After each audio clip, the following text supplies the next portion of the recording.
Assalamualaikum warahmatullahi wabarakatuh. Waalaikumsalam warahmatullahi wabarakatuh. Selamat siang semuanya. Siang, Bu. Bagaimana kabarnya hari ini? Alhamdulillah baik, Bu. Alhamdulillah. Semoga kita selalu dalam keadaan sehat walafiat dan selalu dalam lindungan Allah Subhanahu wa taala. Nah, sebelum itu Ibu akan sebelum memulai pembelajaran hari ini sebenarnya kita membacakan basmalah terlebih dahulu bersama-sama. Bismillahirrahmanirrahim. Nah, dengan pembacaan basmalah tadi, semoga pembelajaran hari ini berjalan dengan lancar. Sebelum masuk pembelajaran hari ini, kemarin kan kita sudah membahas materi tentang pengertian pernikahan, hukum pernikahan, syarat dan rukun dari pernikahan serta mahar. Nah, terkait materi minggu kemarin, adakah pertanyaan? Tidak. Nah, jika tidak ada, Ibu akan membahas materi hari ini. Sebelum masuk materi hari ini, Ibu akan mengabsen terlebih dahulu. Fadilah Masadinda, Fadilah Masadinda, Hadir, Bu. nah hadir semuanya ya. Nah, sekarang yaitu kita akan membahas macam-macam pernikahan terlarang, talak, khuluk, fasah, dan iddah. Nah, langsung saja sebelum Ibu menjelaskan, sebaiknya kalian singkirkan benda-benda yang ada di atas meja terlebih dahulu agar tidak mengganggu proses pembelajaran hari ininya. Nah, sekarang yaitu kita akan membahas macam-macam pernikahan terlarang. Yang pertama ada pernikahan mut'ah. Nikah mut'ah di sini adalah nikah yang dilakukan oleh seseorang hanya untuk memuaskan hawa nafsu saja dan dilakukan dalam waktu yang singkat. Nah, di sini seperti gini ya contohnya. Orang laki-laki yang menikahi perempuan itu hanya untuk memuaskan hawa nafsunya saja, tidak untuk beribadah kepada Allah selama-lamanya. Hanya jika hawa nafsunya sudah terpuaskan, nah berarti wanita tersebut yang sudah dinikahinya tadi atau istrinya tersebut akan ditinggalkan atau diceraikan. Nah, begitulah pernikahan mut'ah itu. Paham sampai di sini? Paham. Nah, selanjutnya itu ada nikah sigar atau disebut juga kawin tukar.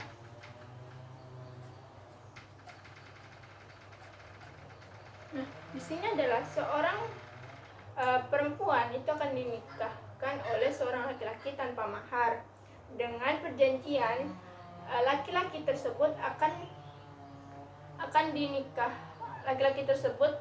akan menikahkan wali perempuan dengan wanita seperwalian di bawah perwaliannya. Nah, di sini misalkan gini, yang Ibu tangkap dari penjelasan tadi adalah si A walinya si B dan si C walinya si D.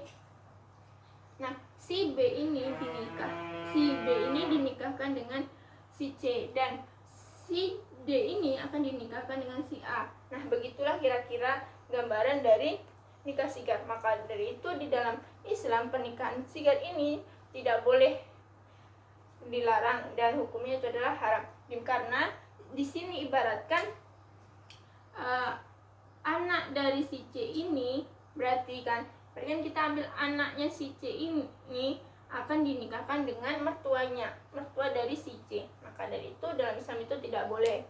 Nah, kemudian ada nikah tahlil, di mana seorang suami itu menalak seorang istri yang sudah digaulinya agar dapat dinikahi oleh suami pertamanya yang pernah menalak 3. Nah, di sini kan seorang suami yang telah menalak istrinya yang sudah digaulinya agar suami pertamanya dari istrinya tersebut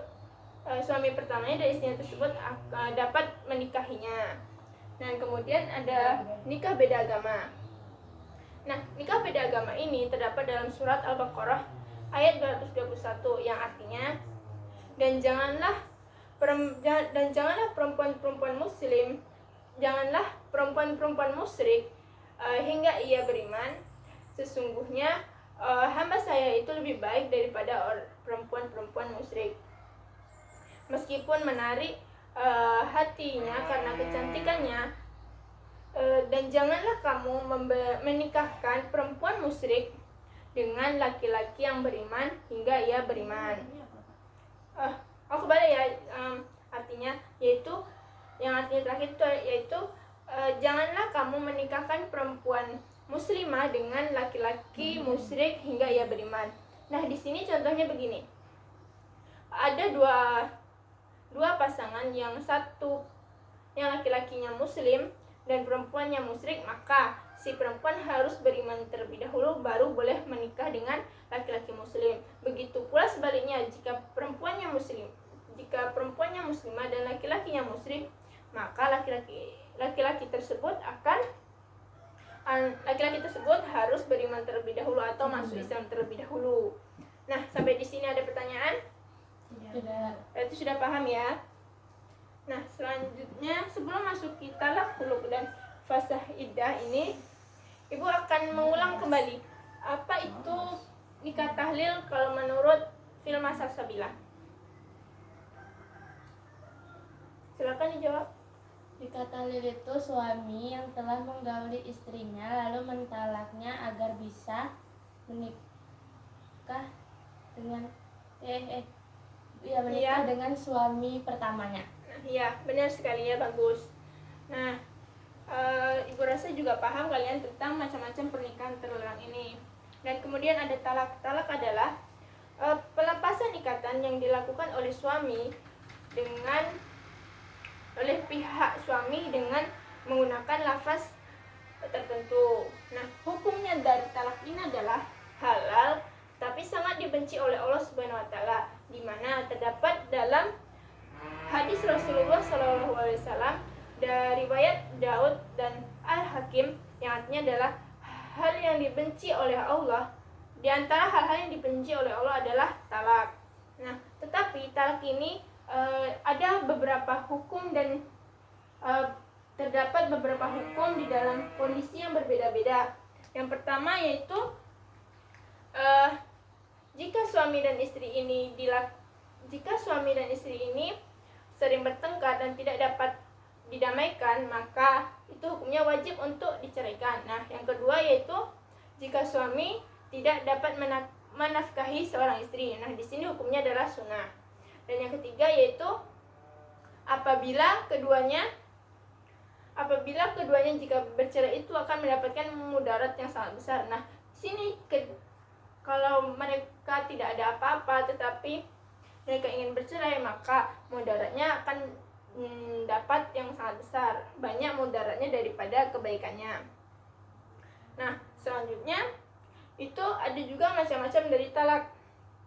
Nah, talak di sini macamnya ada sesuai dengan cara ucapan. Dengan ucapan ini ada tegas dan sindiran, serta talak secara tulisan dan secara isyarat. Talak secara ucapan di sini ada tegas. Tegas berarti langsung diucapkan, maknanya itu adalah dia akan menalak seorang istri. Misalkan engkau telah berpisah denganku, berarti situ maknanya adalah dia seorang suami telah menalak seorang istrinya. Nah, secara sindiran di sini mempunyai makna dua, yaitu antara makna memang menalak seorang istri dan makna lainnya. Misalkan seperti pulanglah engkau kepada orang tuamu. Di situ mempunyai makna yang dua, yaitu antara memang disuruh pergi ke rumah orang tuanya untuk menjenguk kedua orang tuanya, atau memang seorang suami ini menalak istrinya. Nah, di sini kalau seorang suami menggunakan talak sindiran ini harus tidak dapat selalu dimaknai bahwa itu merupakan makna dari talak. Nah, selanjutnya itu ada makna secara tulisan, berarti talaknya dilakukan secara tertulis, dan adapun talak yang dilakukan secara isyarat, di mana talak yang dilakukan secara isyarat ini yaitu digunakan ketika seorang suami mempunyai keterbatasan dalam hal baik itu tulisan maupun dalam berbicara. Nah, kemudian ada talak dari segi jumlah.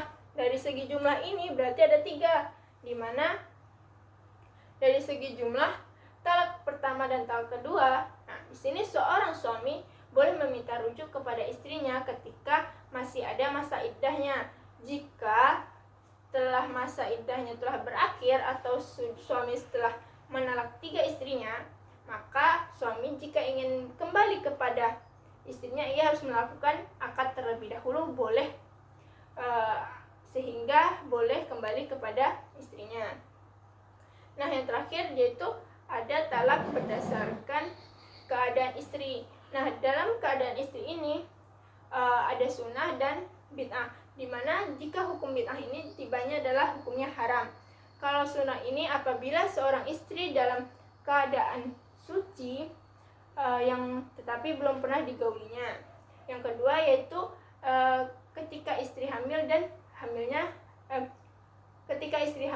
hamilnya mempunyai kejelasan. Yang kedua yaitu tadi bid'ah, di mana secara hukum istri ini ditalak ketika ia sedang haid. Dan yang kedua yaitu ketika keadaan suci tetapi sudah pernah digaulinya, itu makanya tibanya adalah haram hukumnya. Nah, sampai di sini paham? Paham. Nah, kemudian ada tadi rukun dan syarat dari talak. Rukun dan syarat dari talak ini, rukunnya itu ada suami, istri, dan ucapan talak. Nah, kemudian yang ada syaratnya yaitu jika suami yang menalaknya berarti harus mempunyai ikatan yang sah dengan seorang istri, balik, berakal, dan tidak terpaksa. Nah, kemudian ada jika istri yang ditalak berarti juga mempunyai harus ikatan yang sah dengan suami, masih ada masa iddahnya yang ditalak sebelumnya, dan kemudian ada ucapan talaknya. Nah, sampai di sini ada pertanyaan? Tidak. Jika tidak ada, yang kemudian ada khuluk. Khuluk adalah pernikahan yang penceraian yang dilakukan oleh seorang istri dengan mengembalikan mahar kepada suami atau disebut dengan talak tebus. Nah, di sini disebutkan berarti sini khuluk adalah kemauan dari istri untuk meminta cerai kepada suami dengan mengembalikan mahar yang sudah diberikan kepada suami, yang sudah diberikan oleh suami pada saat pernikahan dulu. Nah, kemudian ada fasakh. Fasakh di sini yaitu artinya rusak atau putus. Nah, artinya fasakh di sini yaitu rusak atau putus.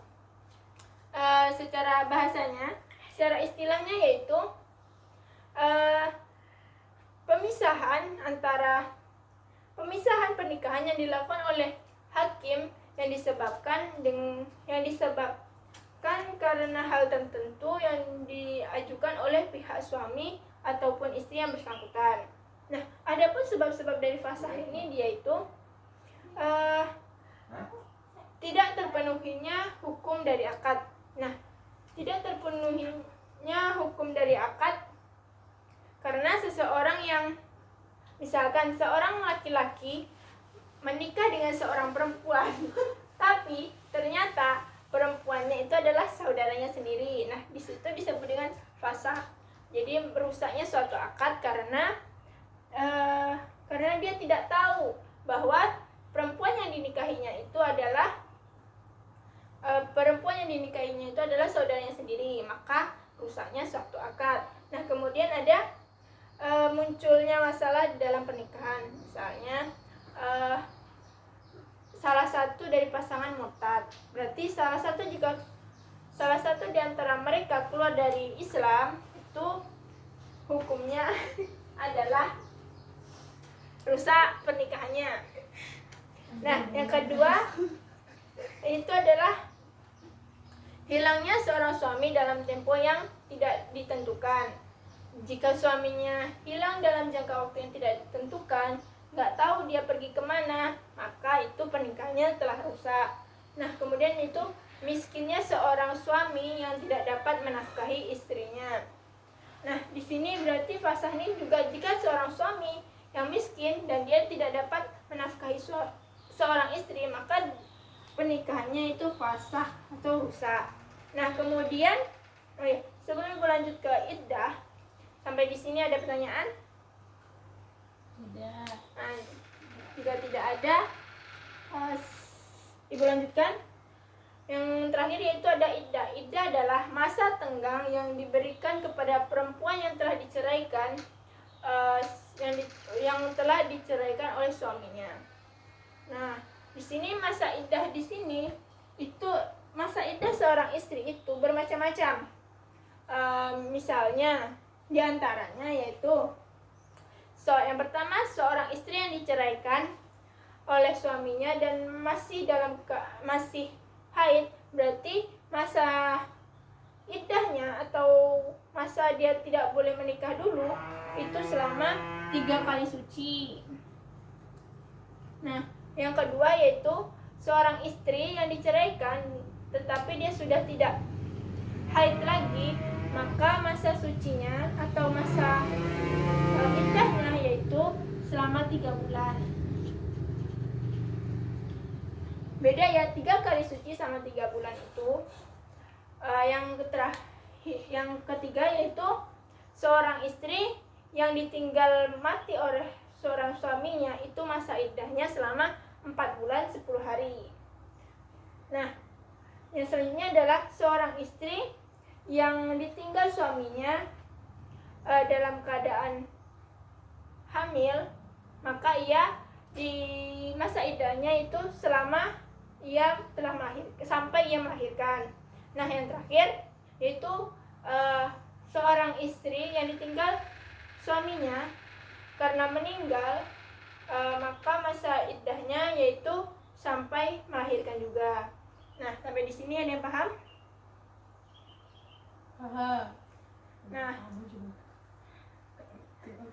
jika paham, coba Anda jelaskan kembali apa itu khuluk.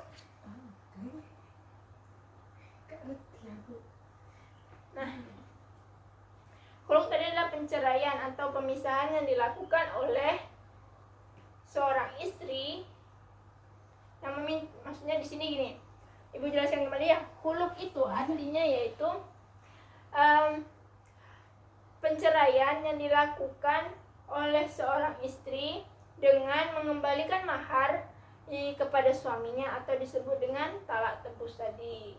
Nah, coba ulangi lagi. Apa itu khuluk?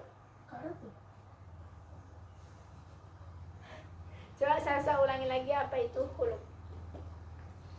Ceraian yang timbul atas kemauan istri dengan mengembalikan mahar kepada suami, disebut juga talak tebus. Nah, ya, bagus sekali ya. Nah, Ibu rasa materinya sampai di sini dan Ibu rasa kalian semua paham ya? Paham, Bu.